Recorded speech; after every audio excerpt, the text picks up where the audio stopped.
नरेंद्र मोदी वाराणसी से चुनाव हार रहे थे, गंगा पुत्रों ने उनका इलाज कर दिया था, लेकिन एक बूस्टर डोज फर्जी वोटर्स का मिल गया। 150 मिनट तक काउंटिंग का कुछ भरोसा नहीं मालूम पड़ रहा था, कहीं सब कोई आंकड़े नहीं आ रहे थे। अचानक वापस से आंकड़े शुरू हुए और प्रधानमंत्री जीत की ओर अग्रसर हो गए। जब भी जी चाहे नई दुनिया बसा लेते हैं लोग, एक चेहरे पे कई चेहरे लगा लेते हैं लोग। चुनाव आयोग कई कई चेहरे लगा रहा है, एक नाम चेहरे अनेक, एक चेहरा नाम अनेक, एक चेहरा एक नाम पते अनेक, वोट अनेक। 7 अगस्त को श्री राहुल गांधी ने, आप सब ने देखा, आप सब वहां थे, एक भारत की राजनीति में भूचाल उस दिन राहुल गांधी की प्रेस वार्ता से आया, जिसका असर सत्तारूढ़ दल को आज तक महसूस हो रहा है। 7 दिन 6 दिन तो ये सदमे में रहे, इन्हें समझ में ही नहीं आ रहा था करें क्या। फिर इन्होंने क्या किया, फिर इन्होंने अनुराग ठाकुर जी को कल प्रेस कॉन्फ्रेंस के लिए बुलाया और अनुराग ठाकुर जी की प्रेस कॉन्फ्रेंस में जो खुलासे हुए, उससे चुनाव आयोग की भूमिका और संगीन हो गई है। ये हमारे जो साथी हैं अनुराग ठाकुर, गोली मारो, गोली मारते कहीं हैं, निशाना कहीं और होता है, लग कहीं और जाती है। निशाना था कांग्रेस पार्टी की तरफ, लगी चुनाव आयोग को जाकर, और चुनाव आयोग भी घबराया हुआ है कि एक और गोली बीजेपी से भी आ गई। 6 लोकसभा क्षेत्रों के आंकड़े भारतीय जनता पार्टी ने कल अपनी प्रेस वार्ता में जारी किए, लोकसभा चुनाव 2024 के आंकड़े। रायबरेली, अमेठी, गोल्डन हार्बर, कन्नौज, ऐसे 6 थे, और साबित करने की कोशिश की कि इन 6 के 6 लोकसभा क्षेत्रों में फर्जी वोटिंग हुई है, फर्जी वोटर हैं, वोटर लिस्ट गड़बड़ है। धन्यवाद अनुराग ठाकुर जी, पूरा देश आपको भी धन्यवाद दे रहा है। अचानक रुचि आ गई भारतीय जनता पार्टी की ये फेक वोटर लिस्ट में, अभी तक नहीं थी। अभी तक हम बोलते थे तो हमें तो नोटिस दे दिए जाते थे, ट्रोल कर दिया जाता था, आप लोग भी शाम को ट्रोल करते थे स्टूडियो में हमें, कोई बात नहीं। लेकिन अब अचानक बीजेपी को भी इंटरेस्ट आ गया, साहब fake voter list. Rahul Gandhi जब प्रेस वार्ता कर रहे थे 7 अगस्त को, लगभग 2:30 बजे प्रेस वार्ता चल रही थी, 2:30 बजे नोटिस आ गया चुनाव आयोग का, हलफनामा दीजिए। अनुराग ठाकुर को प्रेस कॉन्फ्रेंस करे हुए अब 24 घंटे होने वाले हैं थोड़ी देर में, बताइए नोटिस आया हो तो। नंबर 1, जो हम कह रहे थे एक विधानसभा क्षेत्र महादेवपुरा के लिए, उसके आंकड़े लाकर, उन आंकड़ों को लाने में हमें 6 महीने लगे, क्योंकि वो प्रिंटेड 7 फुट ऊंची ढेर आपको कागजों का दिखाया, सैकड़ों किलो वजन, एक विधानसभा क्षेत्र महादेवपुरा। 6 महीने लगे कांग्रेस पार्टी को, क्योंकि इलेक्ट्रॉनिक वोटर लिस्ट हमें नहीं दी गई। अनुराग ठाकुर बीजेपी के सांसद 6 लोकसभा क्षेत्रों का 6 दिन में सारे आंकड़े उनको मिल गए। बताइए कैसे मिले? हमारा सवाल है, हमारा सवाल चुनाव आयोग से भी है, हमारा सवाल बीजेपी से भी है।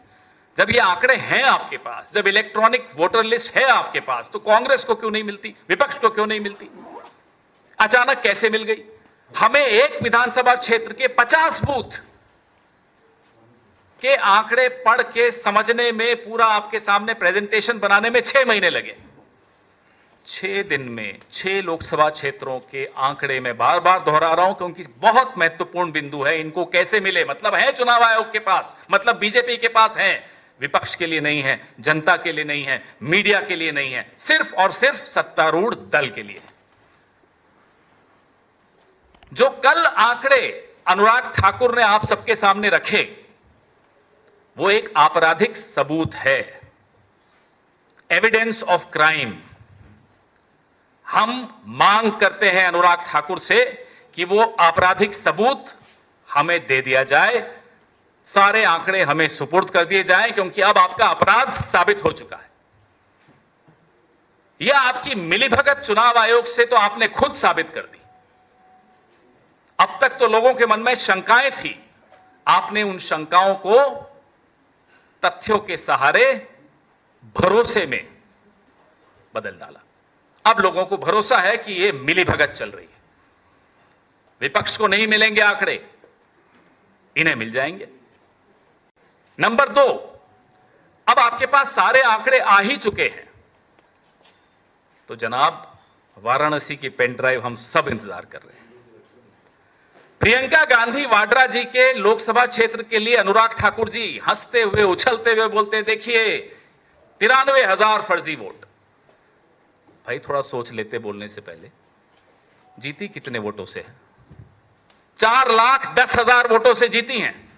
93,000 फर्जी बता रहे हैं। मैं बता दूं आपको, बीजेपी को वहां 1 लाख वोट मिले, हम भी हैरान है कैसे मिल गए। कल उसका भी जवाब मिल गया, 93,000 फर्जी हैं। मान लो ये फर्जी वोट वायनाड में नहीं होते तो प्रियंका गांधी जी 5 लाख वोट से जीतती। हम तो यही मानेंगे। आ जाइए रायबरेली में, वहां के भी कुछ आंकड़े इन्होंने दिए। मान लो वहां भी फर्जी वोट नहीं होते तो राहुल गांधी 5 लाख वोट से जीतते। हम वाराणसी का इलेक्ट्रॉनिक वोटर लिस्ट की मांग कर रहे हैं। सबको यकीन हो जाएगा, हमें तो है, लेकिन कुछ लोग अभी भी बचे हैं जिनके मन में संशय है, उन्हें भी यकीन हो जाएगा कि एक बूस्टर डोज मिला था प्रधानमंत्री को। काउंटिंग के दिन आधे दिन तक प्रधानमंत्री हार रहे थे। नरेंद्र मोदी वाराणसी से चुनाव हार रहे थे, गंगा पुत्रों ने उनका इलाज कर दिया था, लेकिन एक बूस्टर डोज फर्जी वोटर्स का मिल गया। 150 मिनट तक काउंटिंग का कुछ भरोसा नहीं मालूम पड़ रहा था, कहीं सब कोई आंकड़े नहीं आ रहे थे। अचानक वापस से आंकड़े शुरू हुए और प्रधानमंत्री जीत की ओर अग्रसर हो गए। 1 लाख वोटों से जीते। अगर ये आंकड़े हमारे पास आ जाते हैं, इलेक्ट्रॉनिक वोटर लिस्ट हमारे पास आ जाती है वाराणसी की, ये साबित हो जाएगा कि प्रधानमंत्री भी गद्दी को चुरा कर बैठे हैं। चोरी की कुर्सी है। वोट चुराया, चुनाव चुराया, कुर्सी चुराई, ये 3 चोरियां इस प्रधानमंत्री ने की हैं और कल ये अनुराग ठाकुर ने खुद साबित कर दिया। अब तक तो हम पर सवाल उठाए जाते थे, अरे साहब आपको तो संस्थाओं पर भरोसा नहीं है, राहुल गांधी तो संस्थाओं पर भरोसा नहीं करता। तो अनुराग ठाकुर क्या संस्थाओं पर भरोसा कर रहे थे कल?